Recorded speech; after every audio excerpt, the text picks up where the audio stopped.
আপনাকে যদি একটি গ্রামের নাম বলতে বলা হয় তবে হয়তো আপনি নিজের গ্রামের কথাই বলবেন। কিন্তু আজ এমন একটি গ্রামের গল্প আপনাদের শোনাবো যা অন্য সব সাধারণ গ্রাম থেকে সম্পূর্ণ আলাদা। গ্রাম বললেই চোখের সামনে ভেসে ওঠে মাটির গন্ধ আর আঁকাবাঁকা মেঠো পথ, কিন্তু সবুজের চাদরে ঘেরা এমন এক গ্রামের অস্তিত্ব রয়েছে যা চেনা রূপের চেয়ে একদম আলাদা। এই গ্রামটি শুধু নামেই অনন্য নয়, এর জীবনযাত্রার অভ্যন্তরীণ বৈশিষ্ট্যও রয়েছে এক দারুণ বৈচিত্র্য। গ্রামটি বাংলাদেশের ঐতিহ্যবাহী নাটোর জেলায় অবস্থিত। দীর্ঘকাল ধরেই ইতিহাস, লোকগাথা, শিক্ষা ও সংস্কৃতির ধারক বাহক হিসেবে এই জনপদটি জেলায় অন্যতম পরিচিতি লাভ করেছে। গ্রামটির নাম গুরমারিয়া হলেও লোকমুখে পরিচিতি পেয়েছে ঘর জামাইয়ের গ্রাম নামে। দেশের অন্য সব গ্রামের মেয়েরা বিয়ের পর স্বামীর বাড়িতে গেলেও এই গ্রামের মেয়েরা বিয়ের পর স্বামীর বাড়িতে যান না, বরং স্বামীরাই বিয়ের পর স্থায়ীভাবে চলে আসেন শ্বশুর বাড়িতে। নিজে কর্ম করি খাই, কিন্তু বাপের সয় সম্পদ নাই, তাই বৃথায় আসি শ্বশুর বাড়ি। একখান ঘর তুলি, আমি নিজের কর্ম নিজেই করি খাই। এখানে আমি ঘর জামাই থাকি, আমার ছেলে মেলে কৃষি কাজ করে, আমি কৃষি কাজ করি। 20 বছর বিয়া করা হয়েছে আমার, বুঝছেন। এখন মনে করেন যে আমি ছেলে মেলে আলাদা কৃষি কাজ করি, খাচ্ছি। আর শ্বশুর শাশুড়ি মারা গেছে, এখন আমি বাড়িতে বসে।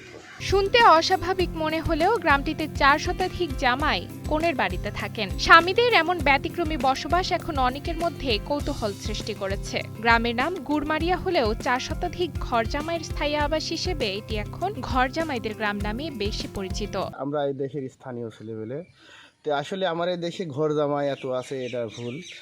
আমার দেশে কাজ কাম মূলত 12 মাস থাকে, যার কারণে অন্যান্য দেশের মানুষ যারা আমার দেশে বিয়ে করার পরে আসি কাজ কাম করার কারণে কাজ কাম করতে করতে জায়গা জমি কিনে এ দেশেই স্থানীয় বাসিন্দা হয়। নাটোর জেলা সদর থেকে মাত্র 40 কিলোমিটার দূরে নাটোর পাবনা মহাসড়কের কোল ঘেঁষে অবস্থিত এই গ্রাম। দীর্ঘ প্রায় 50 বছর ধরে বিয়ের পর জামাইরা এখানে বসবাস করছেন।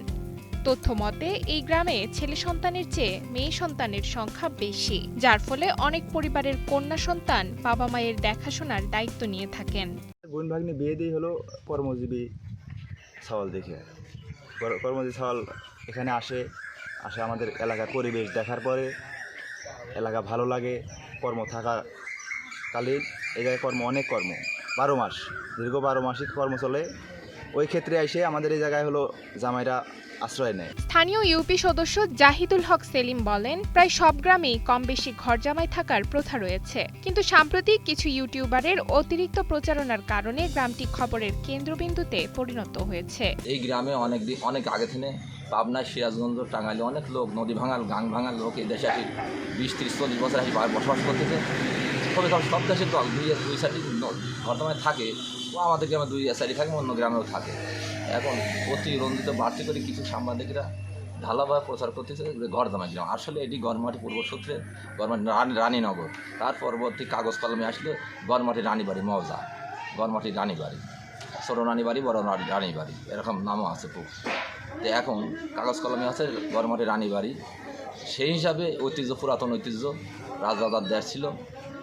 এখন মানুষ কিছু সাংবাদিক, কিছু লোকজন অনেক বাড়তি বিভ্রান্তি সৃষ্টি করি এসব বাড়তি কথা, যে ঘর জামাই আছে গ্রাম, ঘর জামাই গ্রাম, এসব বানোয়াটি মিথ্যা কথা। সত্যি কথা কি, সব দেশের লোকই আছে এখানে। কেউ হয়তো অনেক পূর্ব 20 বছর ধরে আছে, কেউ 30 বছর, কেউ 40 বছর এভাবে বসবাস করতেছে। এইভাবে সব গ্রামে থাকে। তো এখন যেটা সত্যি সেটাই আর কি। দশকের পর দশক ধরে চলে আসা এই ব্যতিক্রমী ঐতিহ্য গ্রামটিকে দেশজুড়ে এক অনন্য পরিচিতি এনে দিয়েছে। ঐতিহাসিক সূত্রে গ্রামটির নাম রানীনগর হলেও সরকারি বিভিন্ন নথিপত্রে এটি ছোট রানী বাড়ি ও বড় রানী বাড়ি নামেও পরিচিত। ডেস্ক রিপোর্ট, সময়ের আলো।